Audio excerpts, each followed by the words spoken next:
My people, I'm bringing you another story. This time it's about the tortoise. How the tortoise was able to get a wife with one corn kernel. Once upon a time in a place called Obodo,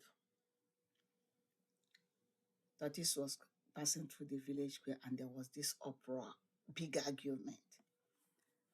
He went to find out what it was. And the argument was that the king will give somebody a good prize if that person was able to get a wife using just one corn kernel. People knowing that to get a wife, it's not something that, like they said, it's not the kind of dance you dance while you're still taking your snuff. It needed a lot of money. But Tortoise said, why are you people arguing? I can get a wife with a corn kernel. They challenged him. He took the corn kernel and left the village square. On the way, he came to a village where there was a man and his wife, and they had lots of chicken everywhere. He went to their house in the evening and told them that he was tired of traveling and he was getting late and he didn't want to meet bad things on the road in the night, and asked and begged for them to allow him to sleep in their house. Then he would leave the next day. They agreed and left him to sleep. I mean, they had enough space for him to stay. In the morning, he took his corn and kept it outside, saying he wanted it to get some air before he would put it in his bag, the corn kernel. The moment he left, one of the chicken came and swallowed the corn. Tortoise cried and screamed that that was the only wealth he has in his whole life. He was planning to plant the corn, and the corn was supposed to be a magic corn that we use so many corn ears that he would keep planting it and become the richest person. The husband and the wife didn't know what to do, so they gave him the chicken that was the culprit that swallowed the corn. So he took the hen, because it was a hen they gave him, and was on his way. He got to the next village. When he got to the next village, he saw a man that had a lot of goats. He went and hid in the bush and waited until night. Towards night, he crawled out, went to the man's house, and begged the man and the wife to allow him to stay with them for that night. That it would be dangerous for him to be going on the road carrying his chicken, and he wouldn't know what he would meet on the road. The man and the wife said, "Okay, stay with us." He stayed with them. And then he said, "Where will I keep my chicken?" They had only a pen where they have the goats. Tortoise said, "Can I leave my hen there?" They said, "Yes, you can leave your hen there." He went and left his hen. In the middle of the night, he went and strangled the hen and left it there, went back into his room. In the morning, he came out to take his hen and then started screaming that his hen was dead, that the goat had stepped on the hen and killed his hen. He cried and cried and cried. They gave him a goat, and he took the goat with him and continued.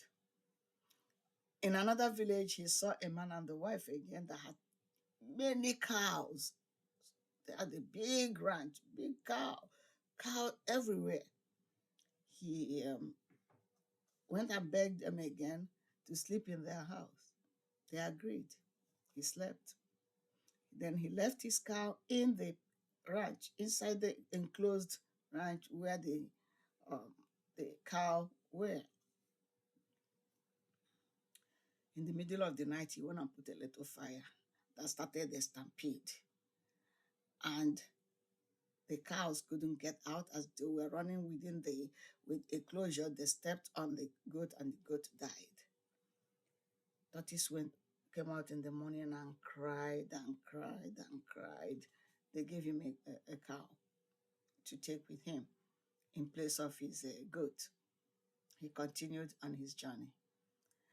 On the way, he saw a group of people crying, carrying a baby to go and bury. The baby was dead. He stopped them and said, "Why are you crying? This baby is not really quite dead." They said, "No, the baby died this morning." Tortoise said, "Okay, you know what? Why don't you take my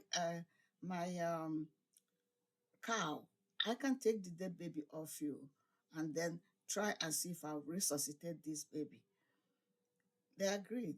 It was a dead baby. They all knew it was a dead baby, so they left him with the dead baby and went home with the cow. He continued on his journey. In another village, he saw a man that had five beautiful daughters. He hid by the side of the bush and waited until evening. When it was evening, he came. The baby that was wrapped up in in the shroud to be buried, he used it to wrap the baby and was carrying baby and was acting like the baby wasn't quite well, and then got in and begged them to allow him to stay the night because they didn't want the dew to increase the sickness on the baby. The husband and wife agreed.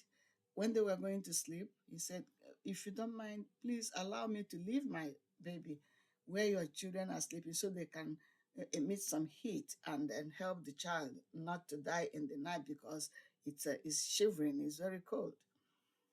They said the husband and wife agreed. He went and put his child between these beautiful ladies, so they all went to sleep. In the morning, he went up to get his baby and was calling the baby, "Obigeli, Obigeli," tried to carry the baby, and then screamed that the baby had died. Oh my, he said, "Can you imagine how carelessly your children were sleeping? They killed my baby. They were turning in their sleep and then they fell on top of the baby and now they suffocated the baby. The baby is dead." As he was crying, people from the village came to hear what was happening. He told them what happened. The husband and wife were confused. The young ladies were confused. But how could anybody compensate the tortoise for a dead child? They had to give tortoise one of the girls, and then they buried the dead child. So tortoise went home with the young lady that they gave him in place of the child that was killed, or he pretended was killed by them, and then got back to his village, and there was this huge tumult. The king, everybody, they now gave him a lot of gifts, praised him for his wisdom, and that's how the tortoise married a beautiful young girl using just one corn kernel. The story is ended.